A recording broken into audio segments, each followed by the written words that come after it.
Opa! Voltamos então com mais um capítulo, com mais um episódio, com mais um vídeo. E para quem chegou agora, ainda não pegou, eu tô gravando em vídeo o meu livro, um livro que eu lancei em 2014. E esse livro, é claro, como todo primeiro... Eu fui descobrir isso depois, né?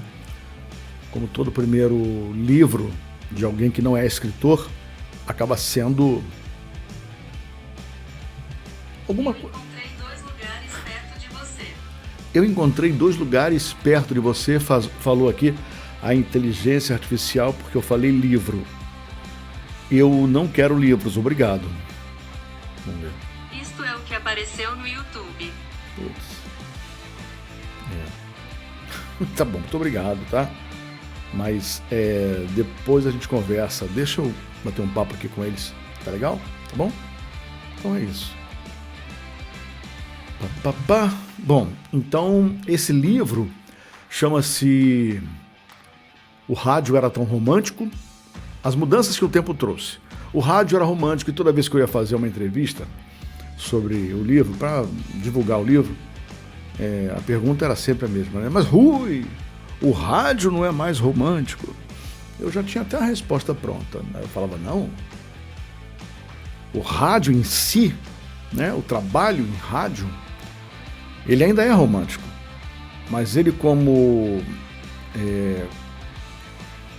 ferramenta de comunicação não é mais tão romântico assim, porque já faz parte de um processo que não está errado.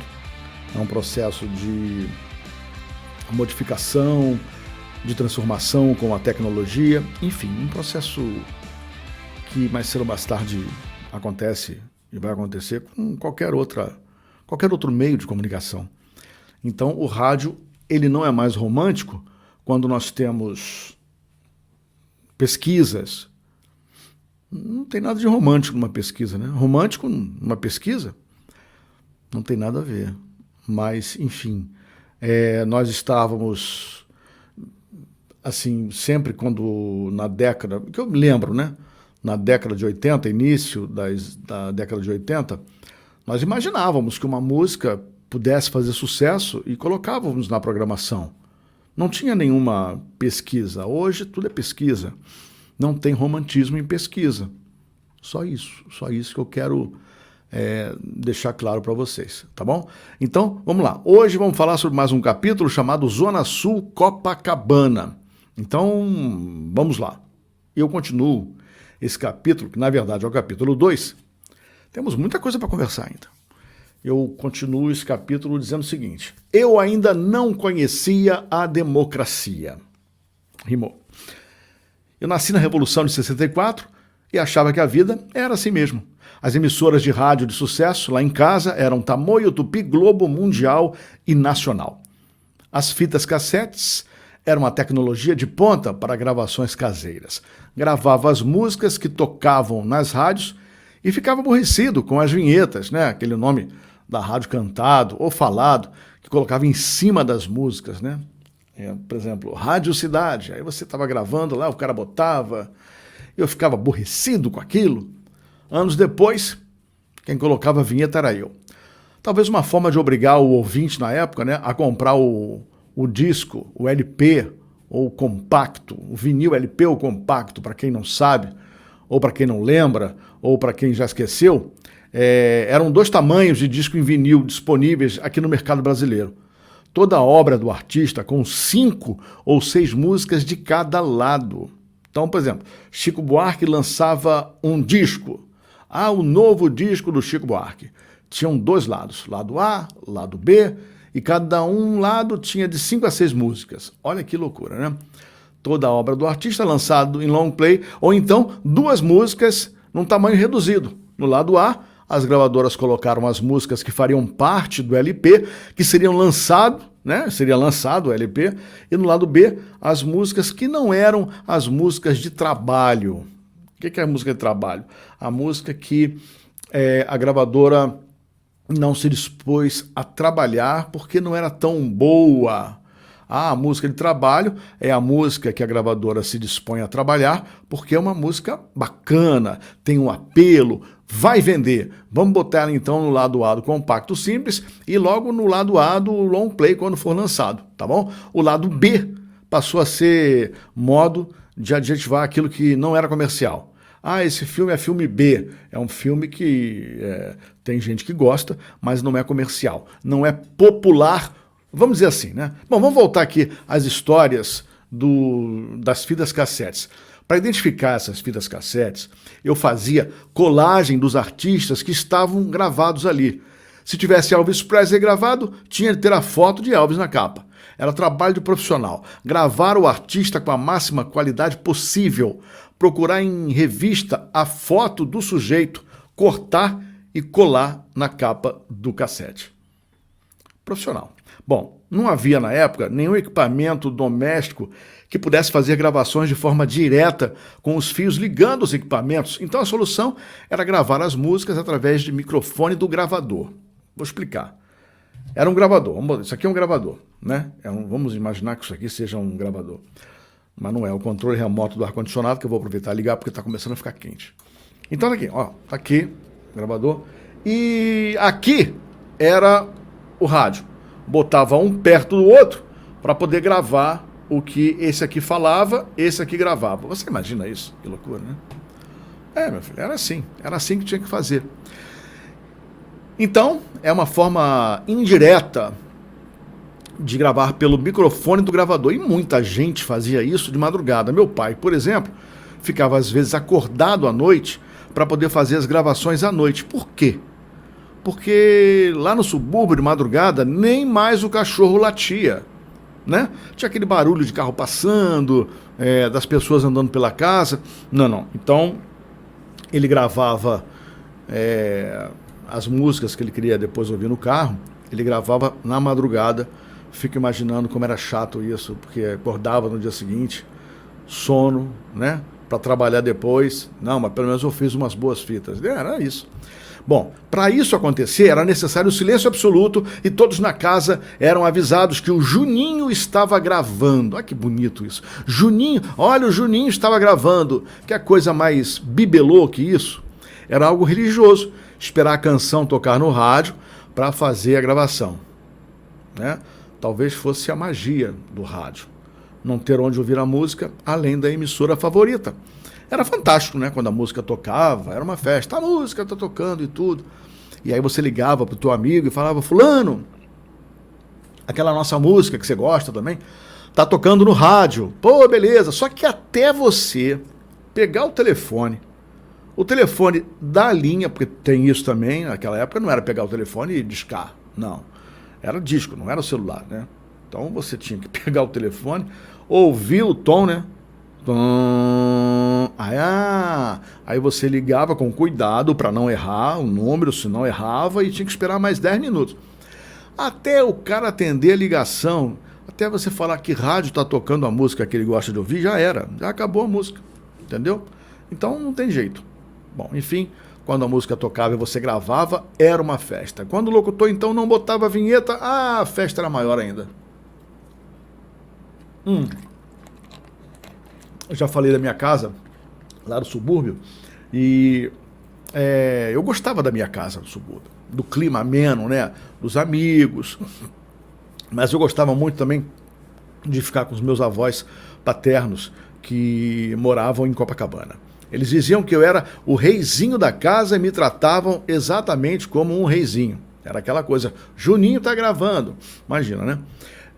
Meus pais me levaram para lá nos fins de semana, mas meus avós também vinham passar o fim de semana comigo no subúrbio. Era interessante, eu tinha mais ou menos uns 9 anos, quando meu avô me convidou para ir morar com eles em Copacabana. E, assim, eu achei interessante, porque, de um lado, poderia me desenvolver, né, conhecendo pessoas novas e me socializar um pouco mais, porque era meio brabo, né? Também era uma forma de diminuir a despesa que meus pais tinham comigo. Afinal, lá em casa, o bicho andava mal, sabe? Eu andava comendo sardinha com arroz, nas refeições, um feijão, assim. eu digo aqui no livro que nada contra a sardinha, mas minha mãe fazia esforço para não demonstrar que estávamos com dificuldade financeira, né? Quem nunca, né? Sempre tentava me alegrar com histórias interessantes na hora das refeições. Histórias do pescador que pegou a sardinha, enfim. É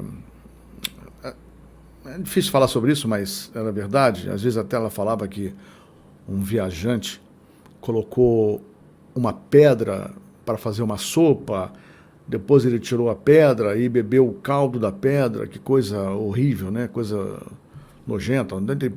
Onde ele pegou aquela pedra, né? E eu não sei porque isso me dava fome, cara. Então minha mãe cantava da pedra toda hora, mas era meio brabo porque o bicho estava pegando mesmo. Minha mãe sempre foi muito caprichosa com a casa e tinha uma senhora que a ajudava lá nos afazeres domésticos, né? E ela, um dia, essa senhora que apareceu para trabalhar conosco, ela bebia muito e um dia ficou completamente bêbada. Aí minha mãe dispensou ela e passou a cuidar sozinha de uma casa enorme, com o rádio ligado, fazendo eco no quintal. Era muito interessante mesmo. Meu pai viajava muito, viajava às vezes 3 meses, 4 meses, trazia muita história, muitas possibilidades e pouco dinheiro no bolso. Eu lembro agora da música do Roberto Carlos, o Divã, que ele fala exatamente isso, né? Que o pai dele trabalhava muito, mas trazia pouco dinheiro no bolso. Era exatamente a mesma coisa. Enfim, eu fui morar na Zona Sul com um cheirinho de mar, aquela marisia, né? E como eu falei, eu não gosto de praia, lembrando aí a minha esquisitice. Em meados da década de 70, o bairro de Copacabana era bem diferente do que é hoje. E morar com meus avós era uma maravilha. Olha que beleza. Tardes andando de bicicleta no calçadão recém-inaugurado, sanduíche de queijo quente nas lojas brasileiras. Não eram loja americana, não. Eram lojas brasileiras. E filmes no Cine Rian, na Avenida Atlântica. Quem se lembra aí do Cine Rian? Quem se lembra é velho, hein? Como a praia estava perto de casa, aliás, o Cine Rian hoje deu lugar ao Hotel Pestana, se não me engano é Pestana, né?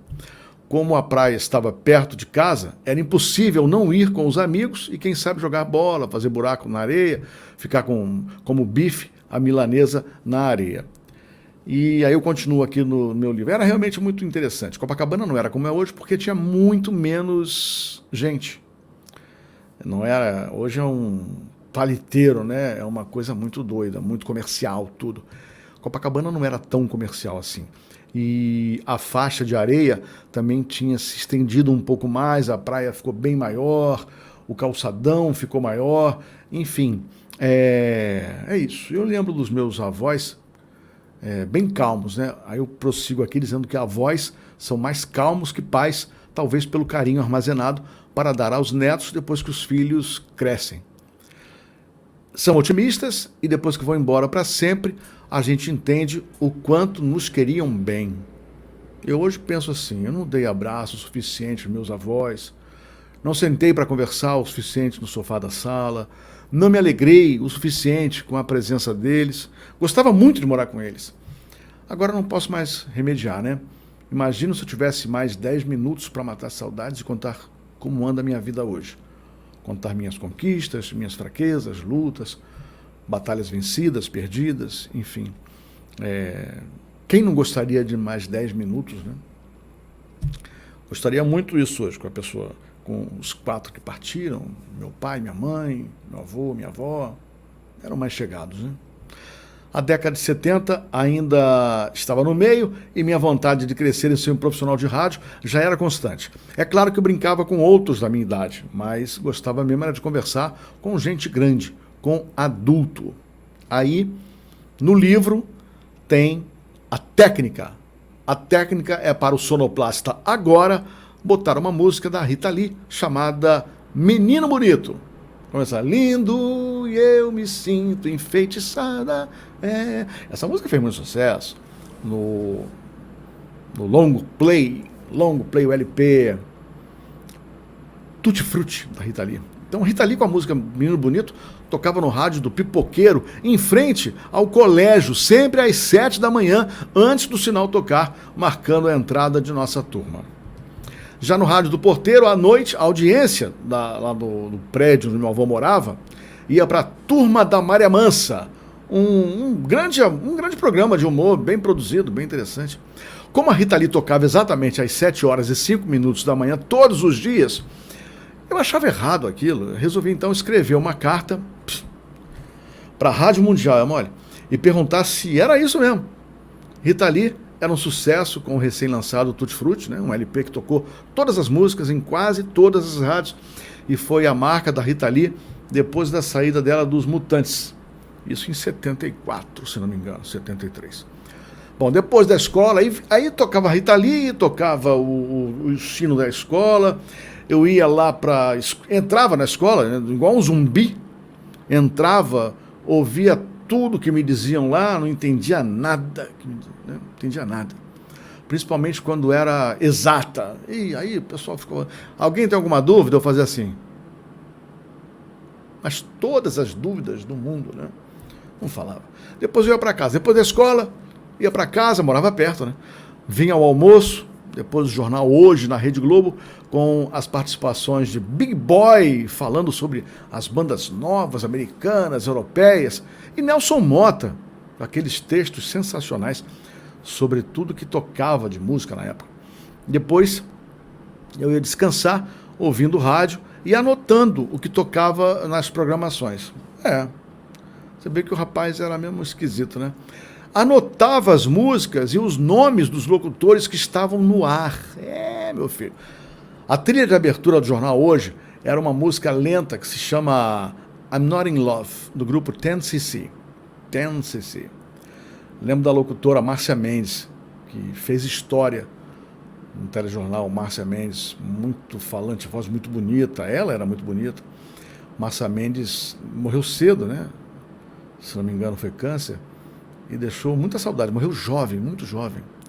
Bom, aquela carta, a respeito da carta que eu enviei para a Rádio Mundial, não sei se chegou ou não chegou. Se chegou, ninguém leu, né? Mas sei que nunca houve a resposta, mas a Rita Lee não tocava mais às 7h05. O pessoal falou assim, esse cara chato aqui reparou que a Rita Lee toca todo dia, bota 8 da manhã que ele já está tendo aula, não vai mais ouvir nada. Bom, agora eu vou falar sobre o colégio, né? Na escola lá, os caras me olhavam com ar estranho, por isso que eu demorei a fazer parte da galera, assim, galera mesmo, eu acho que eu nunca tive galera. Rui tem uma turma, eu nunca tive turma não. Nunca tive, eu não sabia me comportar, eu fui participando das atividades e me enturmando, né? Não tinha rede social, não tinha um plano de marketing para seguir, para alcançar a popularidade no colégio ou com as turmas na rua. Se eu tivesse jogado futebol, talvez até fosse melhor. Mas eu nunca joguei futebol e até hoje eu sou um fracasso com a bola nos pés. Mas enfim, outro fato marcante era meu apelido, né? Na escola eu era Rui, na rua e na família eu era Juninho. Então quando o pessoal da escola descobria que era Juninho, aí vinha aquele bullying, né? Juninho, e eu ficava aborrecido.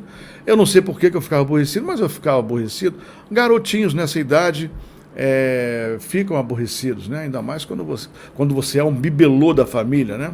Então tem jeito, né?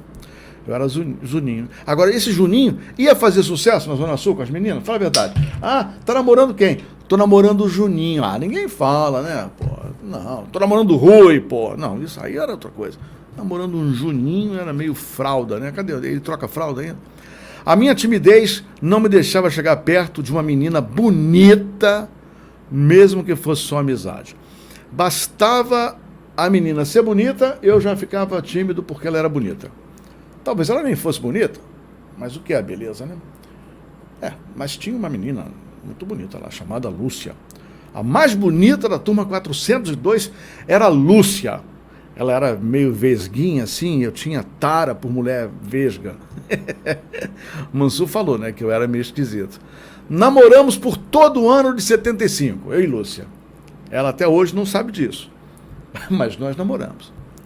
Bom, agora é hora de entrar a música. I'm Not In Love, 10cc, I'm Not In Love. O meu avô se chamava Jarbas. Jarbas Jobim, era um cara engraçado. Ele era um pouco cheinho, sabe? Tinha uma barriga bem avantajada. Adorava comer bem. Perdão. Adorava comer bem, gostava das novidades da cozinha e frequentava os bares e lanchonetes, provando as coxinhas, empada de camarão, os risoles, por toda a Copacabana. Era ansioso para saber qual seria o almoço de domingo, quando ainda estava na segunda-feira. Sem esforço, foi protagonista de algumas histórias engraçadas que repito exaustivamente para os meus filhos e eles, educadamente, fingem nunca ter ouvido. Mas eu falo lá com eles. Eles acham interessante, às vezes até dão risadas e tudo, mas eu sei que já contei a história para eles. Mas o meu avô, ele teve a sorte de viajar por todo o mundo. Ele era da Marinha Mercante, então ele viajou por todo o mundo, conheceu vários países, né? E navegou em plena Segunda Grande Guerra. Orgulhoso, exibia a medalha sempre que eu pedia. Em uma época sem internet, celulares ou satélites, não mandava notícias por meses. Meu pai ficava, às vezes, 3 meses sem ir em casa. O meu avô ficava, às vezes, 1 ano, dando volta ao mundo, parando em portos. Tá vendo? Então, assim, ele não mandava notícia, a gente não sabia onde é que ele estava. De repente, chegava uma carta com atraso de 1 mês, 2 meses. Dizia, eu estou na China. De repente, não estava mais, estava na Argentina. É uma loucura. Também não sabia o que acontecia em casa, né? A gente não sabia o que acontecia com ele, e ele não sabia o que acontecia em casa. Então, ele teve a ideia de comprar um rádio comunicador para falar com a gente, isso em meados de 65. Eu tinha 1 ano de idade, eu nem lembro desse rádio. Mas aconteceu um negócio muito, muito estranho. O rádio, esse rádio que ele comprou, ficava na sala de casa da minha avó lá. E às vezes à noite ele chamava para dar notícias. Alô, Malvina. Malvina era o nome da minha avó. Alô, Malvina. Alô, família Jobim. Está tudo bem? Estou aqui no Chile. Está tudo bem? Eu estou aqui no navio tal, papapá, papapá. A gente então às vezes ouvia. Eu não ouvia nada porque eu não entendia. Mas contavam. A recepção também ficava sujeita à condição meteorológica e do país que meu avô estava, entendeu? Um dia, 2 soldados do exército bateram na porta da casa da minha avó. Alguém fez uma denúncia de que na casa do comandante da Marinha Mercante, no apartamento 202, tinha um rádio e poderia estar transmitindo ideias comunistas. Meu Deus do céu, deu trabalho para provar que não era esse o objetivo e que o tal rádio não transmitia, só recebia. Era apenas um receptor, como você provavelmente teve em casa. Então, com a ditadura era muito ignorante, burra e, acima de tudo, truculenta, o meu avô, meu pai, meu tio, acharam melhor dar sumiço nesse rádio. Então, não sei onde é que está, não sei para onde foi, talvez acho que até tenha enterrado em algum lugar, porque eles enterravam livros. Aí eu coloquei aqui livros subversivos, entre aspas, né? Então, essa história me fez lembrar que no início das transmissões do rádio no Brasil, lá pelos idos de 1923, era proibido ter aparelhos sem o devido registro na delegacia. É verdade. Era como portar uma arma poderosa. Roquete Pinto teve de provar no governo que os aparelhos não se transmitiam e não causariam anarquia à sociedade. A ditadura estava certa em achar que o rádio era uma arma poderosa. E ainda é hoje. A comunicação é uma grande arma poderosa. Então é isso. Entre meses viajando pelos oceanos e dias que ficava em terra, meu avô não teve tempo de ficar com os 2 filhos, de educá-los. Armazenou o carinho para o neto, o Juninho. Eu sou Joe. Ser militar era um sonho que ele não realizou. Tinha orgulho de ser da Marinha Mercante, não da Marinha Militar, né? da Força Armada. Não foi para a Marinha de Guerra, pois naquela época o cadete tinha de comprar o uniforme completo. Se não tivesse dinheiro para comprar o uniforme, o governo não cedia o uniforme. Ele não tinha condição de arcar com esse custo. Contava que almoçava banana madura por ser mais barata. Então ele pedia banana machucada, porque era mais barata e que ele era muito pobre na juventude. Mas olha, nem sempre foi assim, não. Meu avô nasceu muito bem financeiramente, nasceu sem dificuldades. O pai dele era juiz de direito em São Paulo e a mãe dona de casa, cuidando de 8 filhos. Mas o pai morreu quando ele tinha 10 anos e a mãe 1 mês depois da morte do pai. Uma tragédia, né? Inclusive, ela faleceu na frente do meu avô após chegar a casa com bolsas cheias de compras de feira. Morreu do coração. Ela falou, segura aqui para mim as bolsas que eu não estou passando bem. E morreu. Aí a família se reuniu para dividir os órfãos, né? Que anos mais tarde se tornaram advogados, políticos de expressão, jornalistas famosos. E no caso do meu avô, um respeitado comandante da Marinha Mercante. Minha referência masculina é meu avô. Por quê? Porque meu pai viajava muito e não tinha muito tempo de conversar, mesmo quando estava em casa. E meu avô tinha mais tempo, já era reformado, né? Era reformado, não, aposentado, né? E mesmo com pouco tempo que passamos juntos, ele me ensinou a ser responsável, me ensinou a ser honesto.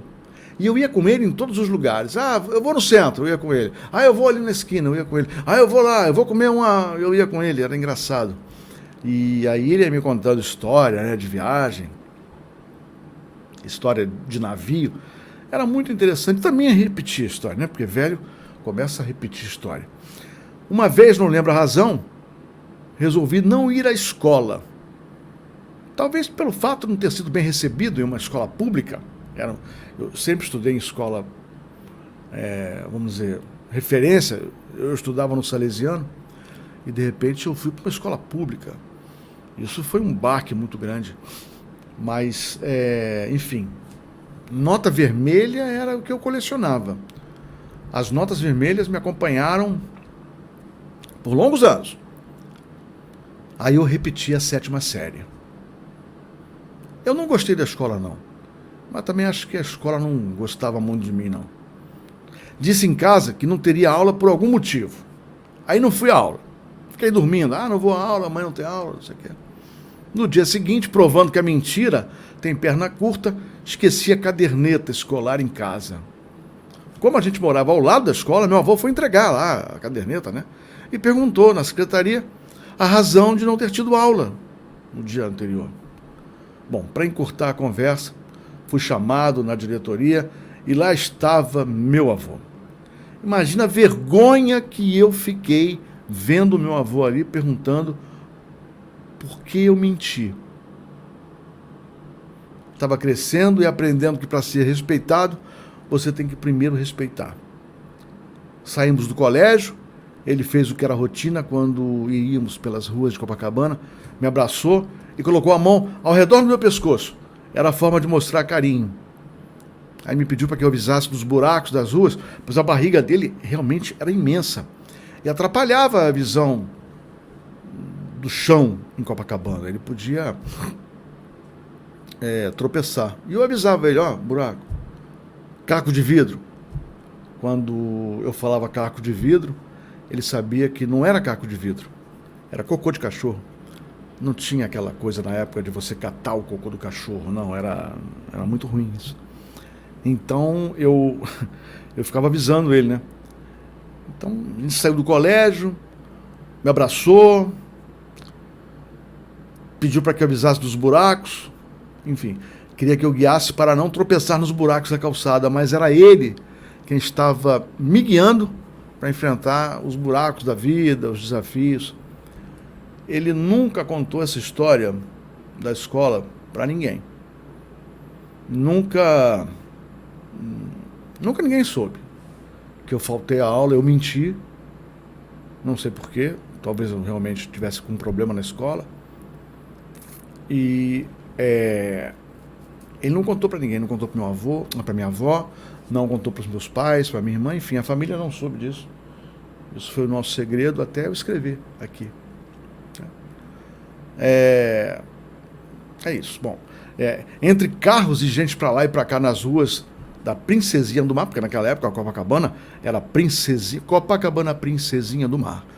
Lá estávamos, meu avô, eu e a minha vergonha total de ter mentido sem necessidade. Se tivesse falado para ele, vô, eu não quero ir à aula amanhã. Tudo bem, né? Bom, mesmo que eu estivesse andando de bicicleta no calçadão, meu melhor programa do dia, no fim de tarde, era ligar o rádio na Rádio Mundial 860, Mundo Jovem, e ouvir o Big Boy às 6 da tarde.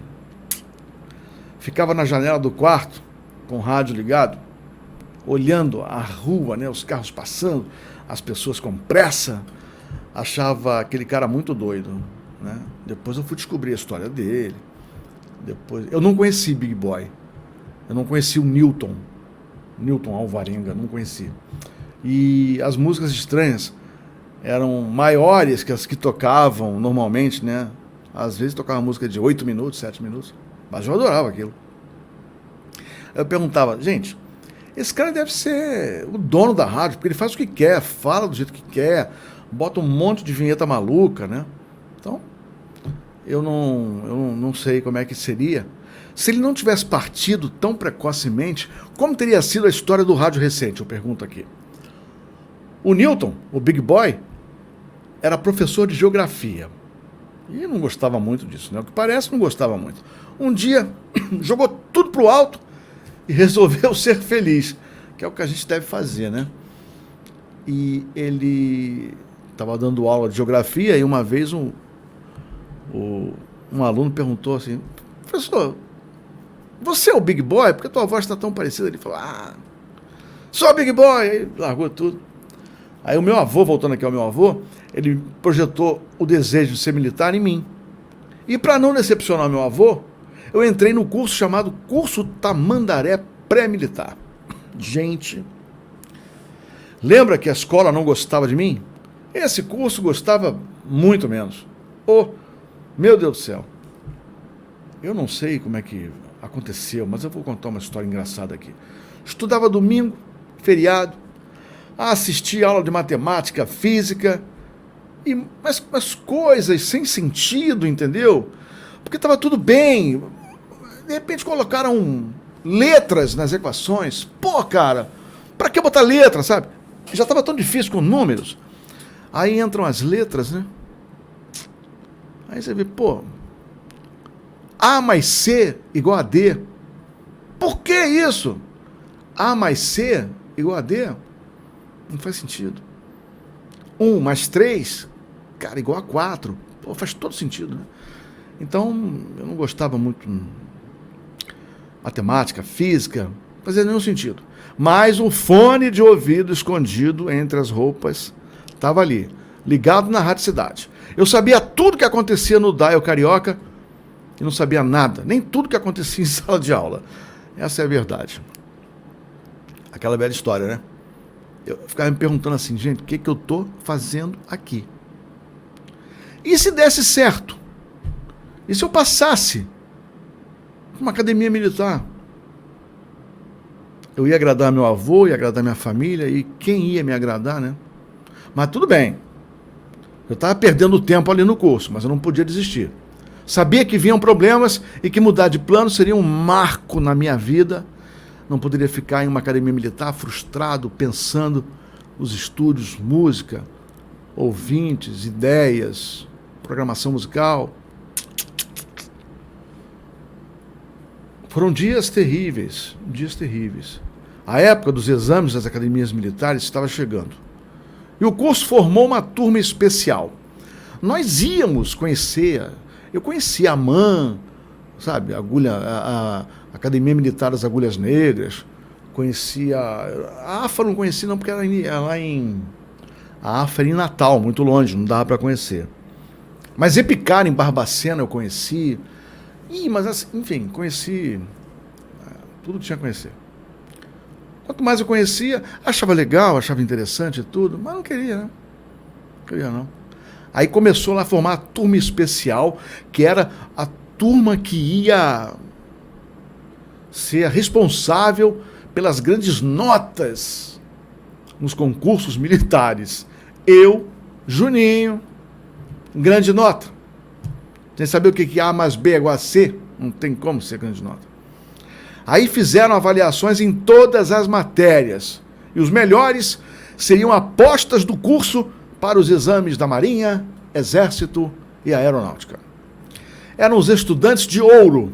Ficariam semi-internos. Olha que coisa deliciosa. Semi-interno.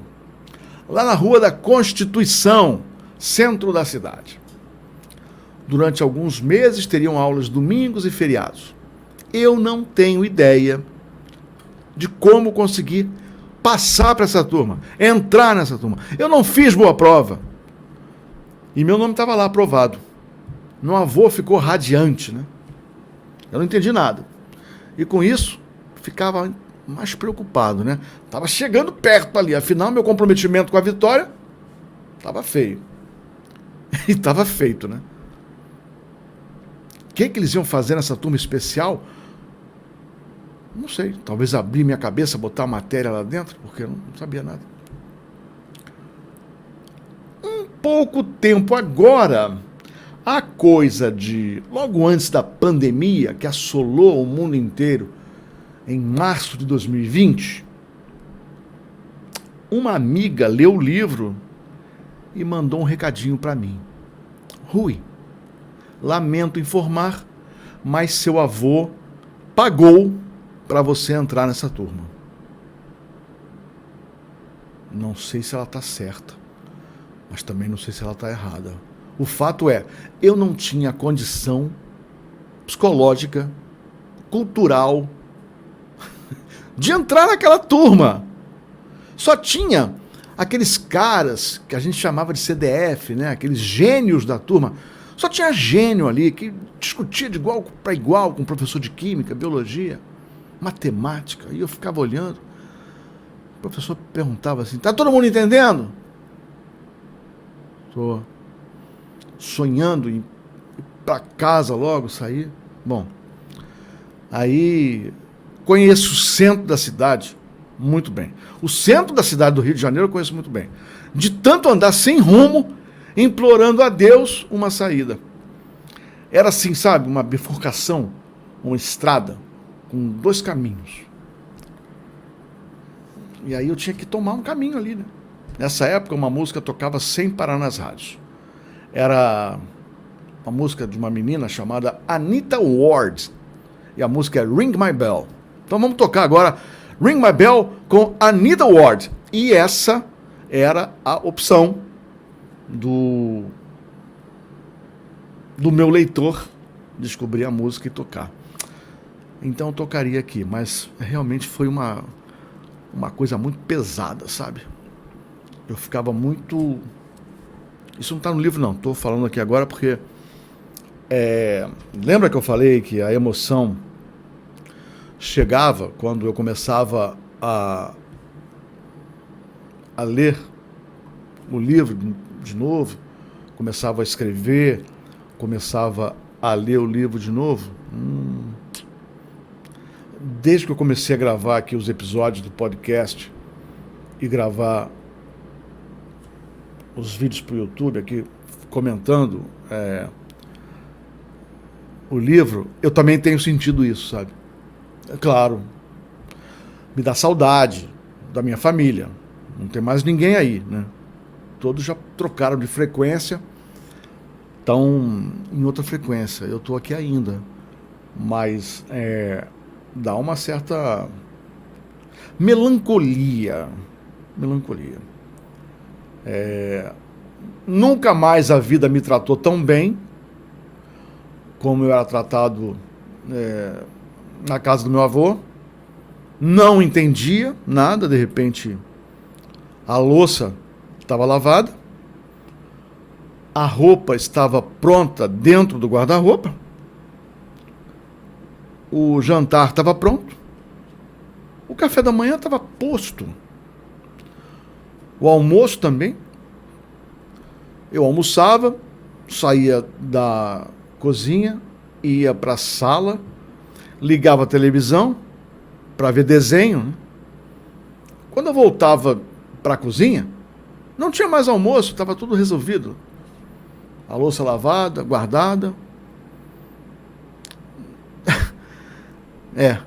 Aí depois eu fui morar sozinho. Anos depois eu fui morar sozinho e descobri que eu tinha que lavar a louça. Descobri que eu tinha que guardar a minha roupa, que eu tinha que fazer comida. E assim, E hoje eu penso assim, quando eu recebo os meus filhos, eu tenho um filho que é casado hoje, que já me deu um neto, inclusive. Só para situar vocês, eu estou em janeiro de 2023. Eu tenho muita saudade do meu avô, da minha avó, do meu pai, da minha mãe. Saudades das pessoas que foram, da minha avó, Ruth, que era um doce de pessoa. E saudade desse rádio, sabe? Que era companheirão. Não tinha outra forma de saber notícia que não fosse rádio ou televisão. Então assim, com esse ar melancólico, eu termino mais esse capítulo chamado Zona Sul, Copacabana. Não vamos deixar que a melancolia se aproxime. Vamos lá, porque, olha, a luta não é fácil, né? Você pode perceber que a luta não é fácil. A sua luta é fácil. A sua vida é fácil. Quando começa a ficar bom aqui, estraga ali. Quando estraga lá, fica bom aqui. É uma loucura isso. E a vida é essa, né? Mas eu creio que eu tenho uma coisa que eu falo nas aulas a respeito da respiração, porque a gente nasce respirando corretamente. De repente não tem mais a respiração legal porque a ansiedade, a depressão, enfim, tudo isso acaba misturando muito a nossa respiração, encurtando a respiração, fazendo com que a gente respire menos, mais curto, né? E com isso fique mais cansado. Porque eu digo que nessa hora que tem a transição da respiração correta, quando você nasceu, quando você cresceu, vai crescendo, você percebe que o mundo não foi feito para você. Que se você não correr atrás do que você quer, nada vai acontecer. Eu digo que esse livro, O Rádio Era Tão Romântico, As Mudanças que o Tempo Trouxe, não é um livro didático, nem um livro autoajuda. Mas não tem como dizer para você que você acreditando vai dar certo, sabe? Se você acreditar, vai dar certo. Em todas as esferas. Em tudo que você quiser. Poxa, eu quero ficar rico e nunca fiquei rico. Eu não estou falando disso. Eu estou falando de ter amor, sabe? De ter compromisso profissional. Ser bem tratado. Tratar bem. Cuidar bem das pessoas. Eu acho que fazer aquela história de falar não fazer com os outros o que você não gostaria que fizesse com você nunca foi tão boa, né? E aí é isso, quer dizer, a gente vai encerrando mais um bate-papo aqui, mais um capítulo, e se você quiser mandar alguma sugestão, alguma pergunta, terei um imenso prazer em responder para você. O WhatsApp é 21-2225-5794, é o WhatsApp da Escola de Rádio. Você pode mandar a sua pergunta, a sua sugestão de tema. Eu vou continuar falando aqui sobre o livro que eu escrevi em 2014 e estou atualizando agora com atualização, né? Tanto do rádio, da tecnologia, quanto da postura de tudo que aconteceu. E é isso. Eu sinto muita falta do rádio hoje. Eu queria muito estar trabalhando em rádio, mas o meu compromisso com a escola de rádio é muito grande. O meu compromisso com o mercado publicitário. E a minha esposa fala, se você quisesse, você trabalhava em rádio. Sim, eu trabalhava, mas eu prefiro ensinar o povo a falar melhor, né?